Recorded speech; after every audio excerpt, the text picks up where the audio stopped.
লা তাসাদ্দাকুন্না বিসাদাকা ফাখারাজা বিসাদাকাতিহি ফাওয়াদাহা আলা ইয়াদি জানিয়া।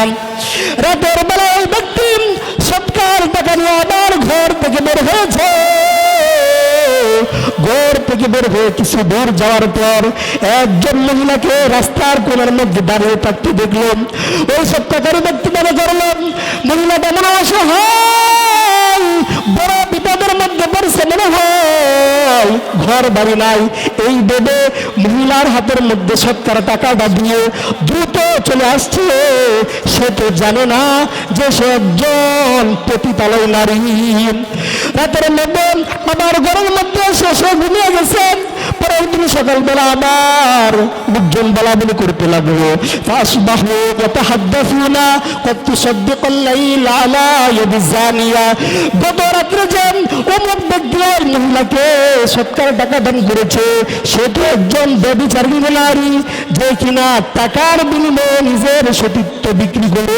নাউজুবিল্লাহ বলেন।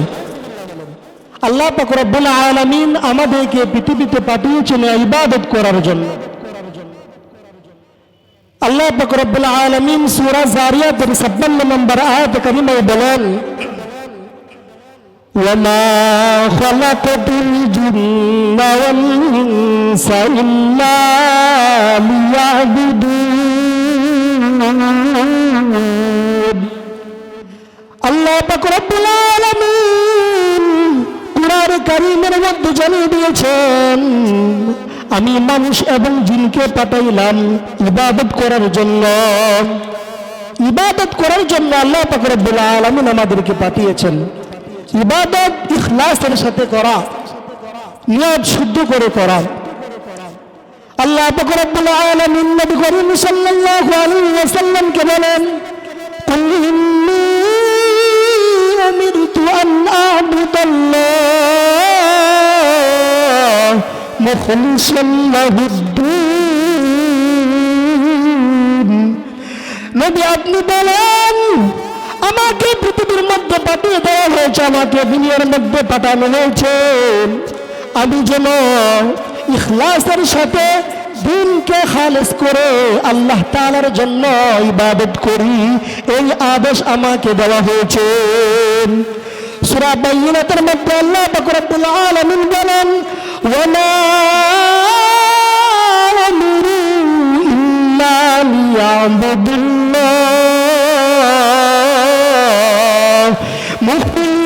মুখলিসিনা লাহুদ্দীন। মানুষকে আদেশ করা হয়েছে তারা যেন ইবাদত করে ইখলাসের সাথে নিয়ত শুদ্ধ করে একমাত্র আল্লাহ তাআলার জন্য ইবাদত করে, তাদেরকে এই আদেশ আল্লাহ পাক রব্বুল আলামিন দিয়েছেন। বুখারী শরীফের সর্বপ্রথম যে হাদিস হযরত ওমর ইবনে খাত্তাব রাদিয়াল্লাহু তাআলা আনহু বর্ণিত, ওমর ইবনে খাত্তাব রাদিয়াল্লাহু তাআলা আনহু قال قال رسول الله صلى الله عليه وسلم إنما الأعمال بالنيات। নবী করিম সাল্লাল্লাহু আলাইহি ওয়াসাল্লাম বলেছেন, আমলের প্রতিফল পাবা কি পাবা না এটা নির্ভর করে নিয়তের উপর। কিসের উপর বলেন? নিয়তের উপর। আপনি আমার আমলের কাজের প্রতিদান পাবো কি পাবো না এটা নির্ভর করবে নিয়তের উপর। বুখারী শরীফের এই প্রথম হাদিস, এই হাদিসের ব্যাপারে হযরত ইমাম নববী রাহিমাহুল্লাহু তাআলা আনহু বলেন, আজমাআল মুসলিমুনা আলা ইলজামি মা ক্বাল হাযাল হাদিস ওয়া কাসরাতি ফাওয়াইদিহি ওয়া সিহহাতিহি। ইমাম নববী রাহিমাহুল্লাহু তাআলা আনহু বলেন, সমস্ত মুসলমান কেরাম একমত, মুসলমানদের মধ্যে বিজ্ঞ উলামায়ে কেরাম যারা আছেন তারা এই মত পোষণ করেছেন। ইমাম বুখারী রাহিমাহুল্লাহু তাআলা আনহু সর্বপ্রথম যে হাদিসটা বর্ণনা করেছেন, নবী করিম সাল্লাল্লাহু আলাইহি ওয়াসাল্লাম যে কথাটা বলেছেন যে আমলের প্রতিফল নির্ভর করে নিয়তের উপর, এই কথাটা নবীজির জীবনের শ্রেষ্ঠত্বের দিক দিয়া, বেশি শুদ্ধতার দিক দিয়া নবীজির জীবনের শ্রেষ্ঠ একটা হাদিস। এইটা তাহলে দেখেন একটু চিন্তা করে কত ব্যাপক অর্থ সম্পূর্ণ একটা হাদিস, যে আপনি আমার আমলের প্রতিফল পাবো কি পাবে না এটা নির্ভর করবে নিয়তের উপর। এই হাদিসের ব্যাপারে হাফেজ ইরাকি রাহিমাহুল্লাহু তাআলা বলেন, কায়দাতুন মিন কাওয়াইদিল ইসলাম, ইসলামের মৌলিক নীতিমালাগুলোর মধ্যে এই হাদিসটাই অন্যতম একটা নীতিমালা। সুবহানাল্লাহ। তাহলে দেখেন, আবার তো কেউ তো এটা বলেছেন ইলা সুলুসুল ইলমি ওয়া কিলা রুবুহু ওয়া কিলা খুমুসুহু, কেউ কেউ তো এটাও বলেছেন যে পৃথিবীর মধ্যে যত বিদ্যা আছে সমস্ত বিদ্যাকে যদি 3 ভাগে বিভক্ত করা হয় আর এই হাদিসটাই 3 ভাগের 1 ভাগ হবে। সমস্ত বিদ্যা 3 ভাগ, এই হাদিসটাই 3 ভাগের 1 ভাগ। তাহলে দেখেন কত ব্যাপক অর্থ সম্পূর্ণ একটা হাদিস। বাস্তবিক অর্থে আজকে আমরা যারা এখানে মাহফিলের মধ্যে আসছি, আমাদের মনের মধ্যে কি নিয়ত আছে, আমাদের উদ্দেশ্য কি, সেটা আল্লাহ তাআলা ভালো জানেন। আপনি আমি নামাজ পড়ি, রোজা রাখি, হজ করি, যাকাত দেই, সব কিছু করি, যদি আপনি আমার উদ্দেশ্য নিয়তটা সহি থাকে তাহলে আল্লাহ পাক রব্বুল আলামিন আমাদের এই প্রত্যেকটা কাজের ভালো প্রতিদান দিবেন। আর যদি আমাদের উদ্দেশ্য থাকে মানুষ দেখানো, তাহলে সব কিছু শেষ, কোনো প্রতিদান পাবো না। আপনি আমি খাবার খাই প্রত্যেক দিন, এই খাবার খাওয়ার দ্বারা যদি আমাদের উদ্দেশ্য, আমাদের নিয়ত যদি এটা থাকে আল্লাহ আমি খাবার খাইতেছি, এই খাবার খাওয়ার পরে আমার শরীরের মধ্যে শক্তি সঞ্চয় হবে, শক্তি অর্জিত হবে, এই খাবারের মাধ্যমে যে শক্তিটা অর্জন হবে, এই শক্তির মাধ্যমে, এই শক্তির দ্বারা আমি ইবাদত করব। তাহলে আল্লাহ পাক রব্বুল আলামিন আপনি আমার খাবারটাকে ইবাদতের মধ্যে গণ্য করবেন। সুবহানাল্লাহ বলেন। তাহলে দেখেন কত ব্যাপক অর্থ সম্পূর্ণ একটা হাদিস, যে আমলের প্রতিফল নির্ভর করবে নিয়তের উপর। অতীত জামানের একটা ঘটনা নবী করিম সাল্লাল্লাহু আলাইহি ওয়াসাল্লাম সাহাবায়ে কেরামদেরকে শুনিয়েছেন। এই কথাটা, এই ঘটনাটা বুখারী শরীফের মধ্যে এসেছে। সহিহ বুখারী 1421 নম্বর হাদিস।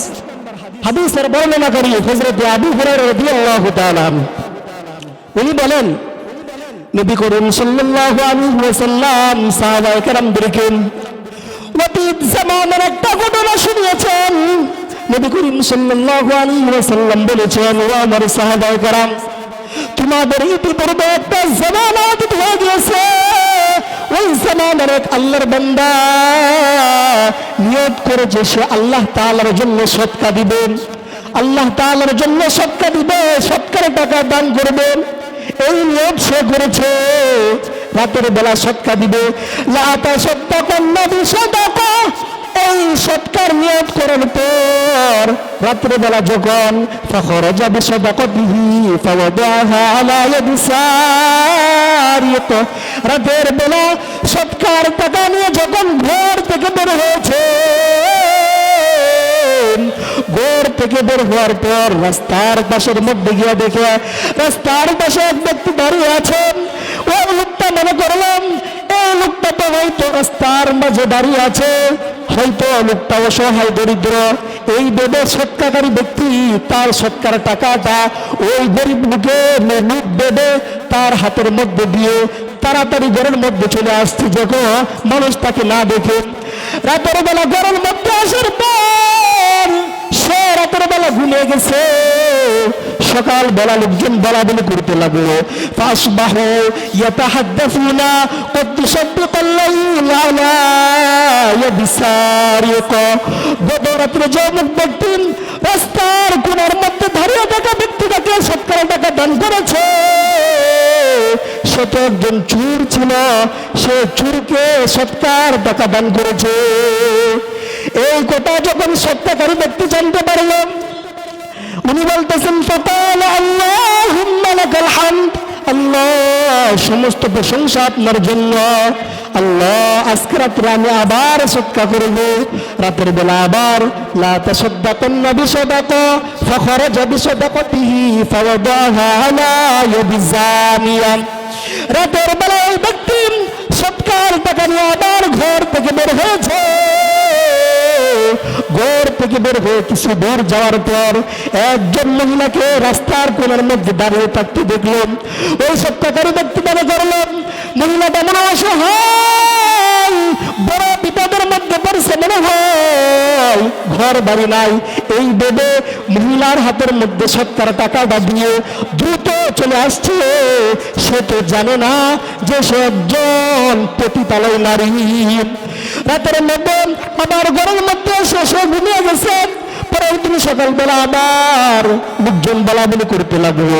ফাসবাহু ইয়াতাহাদ্দাসুনা ক্বাদ তুসাদ্দিকাল লাইল আলা ইয়াদি জানিয়া।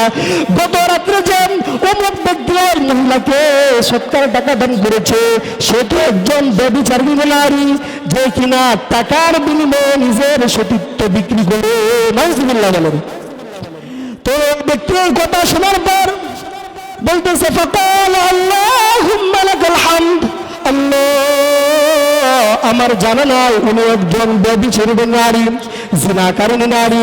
আল্লাহ আমি তাকে সৎকার টাকা দান করেছি। আল্লাহ আমি আজকে রাত্রে আবার সৎকার টাকা দান করব। তৃতীয় দিন মাত্র যখন আবার সৎকার টাকা নিয়ে বের হয়েছেন, বের হয়ে যাওয়ার পর ওই ব্যক্তি কিছু দূর যাওয়ার পর এক বৃদ্ধ লোককে দেখতে পেল। সে মনে করলে বৃদ্ধ লোকটা মনে হয় অসহায়, এই ভেবে সে ওই বৃদ্ধ লোকের হাতের মধ্যে সৎকার টাকা দিয়ে এসেছেন। সৎকার টাকা দিয়ে আসার পর পরের দিন সকালবেলা আবার লোকজন বলাবলি করতে লাগলো। ফাসবাহু ইয়াতাহাদ্দাসুনা ক্বাদ তুসাদ্দিকাল লাইল আলা ইয়াদি গানিয়্যিন। গত রাত্রে যে ওই ব্যক্তি রাস্তার ওই কোণের মধ্যে দাঁড়িয়ে থাকা ব্যক্তিটাকে সৎকা করেছে, সে তো একজন ধনী মানুষ, যে কিনা নিজে অন্যকে সৎকা দেওয়ার উপযুক্ত।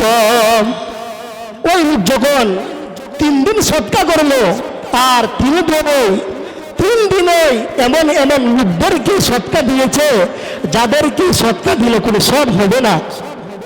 ঠিক আছে? তো এই লোক যখন এই কথাগুলা শুনলো, শোনার পর বলতেছে ফাকাল আল্লাহুম্মা লাকাল হামদ। আল্লাহ আজকে তো আমার হাতে কোনো টাকা নাই, আজকে তো আমার হাতে কোনো টাকা নাই, আমি নিঃস্ব হয়ে গেছি।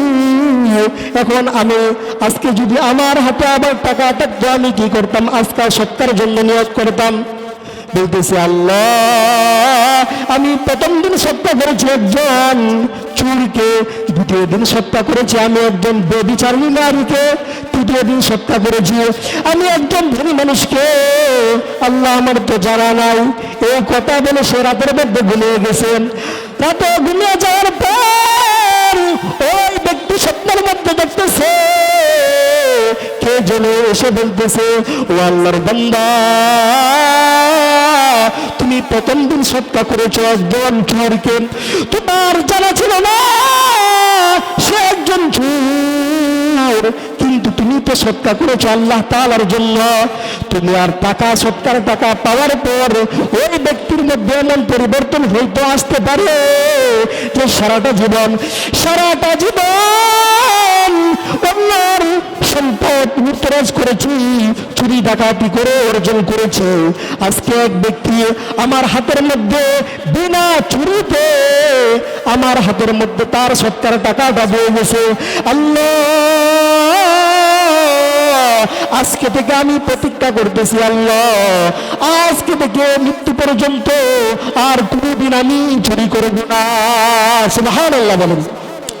ও আল্লাহর বান্দা তুমি দ্বিতীয় দিন একজন ব্যভিচারিণী নারীকে তুমি সৎকা করেছো, যে কিনা নিজের সতীত্ব বিক্রি করে টাকার বিনিময়ে তুমি যখন ওই মহিলার হাতের মধ্যে সৎকার টাকা দিয়েছ, ওই মহিলা সৎকার টাকা পাওয়ার পর তার ভিতরে তো হতে পারে এমন পরিবর্তন আসতে পারে যে সারাটা জীবন অন্যায় ভাবে অন্যায়ের পথে আল্লাহর হুকুমের বিরুদ্ধতা করে আমি টাকা অর্জন করেছি, আমি আমার সতীত্ব বিক্রি করে টাকা অর্জন করেছে, কিন্তু আজকে এক ব্যক্তি আমার হাতের মধ্যে কোন প্রকার বিনিময় ছাড়াই আমার হাতের মধ্যে তার সৎকার টাকা দিয়ে গেছে। ও আল্লাহ, আজকের পর থেকে যতদিন দুনিয়ার মধ্যে বেঁচে থাকবো আর কোনোদিন জিনা করব না, নিজের সতীত্ব বিক্রি করব না। সুবহানাল্লাহ বলেন। ও আল্লাহর বান্দা, তুমি তৃতীয় দিন সত্য করেছো এমন ব্যক্তিকে যে কিনা নিজে অন্যকে সৎকা করার উপযুক্ত, কিন্তু তোমার সৎকা পাওয়ার পর হতে পারে তার মধ্যে এমন পরিবর্তন আসতে পারে যে ও আল্লাহ, আজকে আমার হাতের মধ্যে আরেকজন আমার হাতের মধ্যে সৎকার টাকা দিয়ে গেছে, অথচ আমি নিজে অন্যকে সৎকা দিতে পারে। ও আল্লাহ, আমি আজকে থেকে এই প্রতিজ্ঞা করতেছি, আল্লাহ আজকের পর থেকে দুনিয়ার মধ্যে যতদিন বেঁচে থাকবো আর কোনোদিন মানুষের সৎকার টাকা মারব না, আমি আজকে থেকে মৃত্যু পর্যন্ত সৎকা দিয়ে দিব। সুবহানাল্লাহ বলেন। ওই ব্যক্তি সত্যের কথা বলতেছে যে আল্লাহ তাআলা, তুমি যে এই তিনজনকে দান করেছো, তোমার নিয়তটা তো শুদ্ধ ছিল, এই জন্য আল্লাহ তাআলা তোমার 3 দিনের সৎকাকে আল্লাহ কবুল করে নিয়েছেন। সুবহানাল্লাহ বলেন। নিয়তটা শুধু আল্লাহ তাআলার জন্য ছিল, সে আল্লাহ তাআলার জন্য সৎকা করেছে, মানুষ দেখানো ছিল না। বুখারী শরীফের আরেকটা হাদিস, 2225 নম্বর হাদিস, ওই হাদিসের বর্ণনাকারী হযরত ওমর ইবনে খাত্তাব রাদিয়াল্লাহু তাআলা আনহু, হুজুর সাল্লাল্লাহু আলাইহি ওয়াসাল্লাম সাহাবায়ে কেরামদেরকে শুনিয়েছেন, ও আমার সাহাবারা, তোমাদের অতীত জামানায় 3 যুবক সফরে বের হয়েছিল, তো তারা সফর করতে করতে ক্লান্ত হয়ে গেছে, বিশ্রামের জন্য একটা গুহার মধ্যে প্রবেশ করেছে। গুহার মধ্যে প্রবেশ করার পর গুহার মুখের মধ্যে পাহাড় থেকে একটা বড় ভারী পাথর গুহার মুখ আটকিয়ে দিছে পাথর। তো 3 জন মনে করলো, এখন আমরা কিভাবে বের হব? তো তারা বলা বলি করতেছে যে এইখান থেকে বাঁচার জন্য আমাদের কত কেউ আসবে না, আবার আমরা এখান থেকে কিভাবে মুক্তি পাব? এখন বলতেছে যে আমরা আমাদের জীবনের এমন কোনো কাজ আছে যেটা একমাত্র আল্লাহ তাআলার জন্য করছিলাম, সেই কাজের উসিলায় আল্লাহ তাআলার কাছে আমরা দোয়া করব, হতে পারে আল্লাহ তাআলা আমাদেরকে এই বিপদ থেকে মুক্তি দিতে পারেন। তো তাদের 3 জনের প্রথম জন দোয়া করতে লাগলো, আল্লাহ, আজকে আমরা এই বড় বিপদের মধ্যে পড়ছি, আল্লাহ আপনি তো জানেন আমার বৃদ্ধ পিতা মাতা বাড়ির মধ্যে আছে, আমি তাদেরকে দুধ খাওয়াতাম, প্রত্যেক দিন কাজের শেষে দুধ দিয়ে যখন বাসার মধ্যে যাই, পিতা মাতাকে দুধ খাওয়ানোর আগে না খাওয়ানো পর্যন্ত আমি আমার বিবি বাচ্চা আমার দাসীদেরকে আমি দুধ খাওয়াতাম না। একদিন কাজের উসিলায় অনেক দূরে চলে যাই, দূর থেকে এসে দেখি আমার বাবা মা ঘুমিয়ে গেছেন। আমি আমার বাবা মাকে ঘুম থেকে জাগ্রত করতে দ্বিধাবোধ করলাম। আমি এটা ভালো মনে করলাম না যে আমার পিতা মাতাকে দুধ না খাওয়াই আমার বাচ্চাকে, আমার স্ত্রীকে, আমার দাসীদেরকে দুধ খাওয়াবো। তো আমার বাচ্চারা খিদার তাড়নায় চিচির মিচির করতেছে, আর এদিকে আমি আমার হাতের মধ্যে দুধ নিয়ে পিতা মাতার জাগ্রত হওয়ার জন্য অপেক্ষা করতেছিলাম। এমন সময় এক পর্যায়ে রাত শেষের দিকে হয়ে গেছে। তারপরে আমি আমার পিতা মাতাকে দুধ পান করাইলাম, তারপরে আমার সন্তানকে, স্ত্রীকে, সবাইকে আমি দুধ পান করালাম। আল্লাহ, এই কাজটা যদি আপনার জন্য একমাত্র করে থাকি, তাহলে আল্লাহ আপনি আমাদের এই বিপদ থেকে রক্ষা করুন। এ কথা বলার পর গর্ত থেকে পাথরটা একটু সরে গেছে। দ্বিতীয় জন দোয়া করতেছে, আল্লাহ আপনি তো জানেন আমার একটা চাচাতো বোন ছিল, খুব সুন্দরী রমণী। আল্লাহ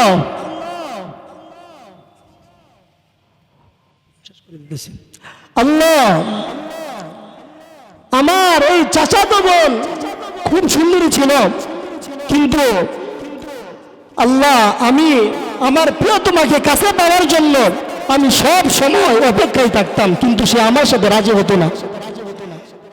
তো একদিন অসহায় দুর্ভিক্ষের মধ্যে পড়ে আমার কাছে আমার চাচাতো বোন আসলো। আসার পর আমাকে বলতেছে, ও ভাই আমাকে একটু সাহায্য করো। তো আমি কি করলাম, বললাম যে তোমাকে সাহায্য করতে পারি, তবে শর্ত হলো তোমাকে নির্জনে আমার সাথে সময় কাটাতে হবে। তো দ্বিতীয় জন এই কথা বলে দোয়া করলো, তৃতীয় জন আরেকটা উসিলা নিয়ে দোয়া করলো। তো আল্লাহ তাআলা তাদের জীবনের এই মুহূর্তগুলোকে একমাত্র আল্লাহ তাআলার জন্য কাজ করেছে, এই জন্য তাদের এই দোয়ার কারণে আল্লাহ তাআলা তাদেরকে এই বিপদ থেকে মুক্তি দিয়েছে। এই জন্য কাজে এবার বলতে চাই যে আপনি আমার প্রত্যেকটা জীবনের কাজকে যদি একমাত্র আল্লাহ তাআলার জন্য করতে পারি, তাহলে আল্লাহ তাআলা আমাদেরকে দুনিয়াতে বদলা দিবেন, আখিরাতে তো আল্লাহ তাআলা দিবেনই। এই জন্য আমরা প্রত্যেকটা কাজ করার সময় সর্বপ্রথম আমাদের নিয়তকে শুদ্ধ করব। আল্লাহ তাআলা আমাদেরকে তৌফিক দান করুন। যে কথাগুলো বললাম শুনলাম, বললেওয়ালা শুননেওয়ালা সবাইকে আমল করার তৌফিক দান করুন। আসসালামু আলাইকুম রহমতুল্লাহ।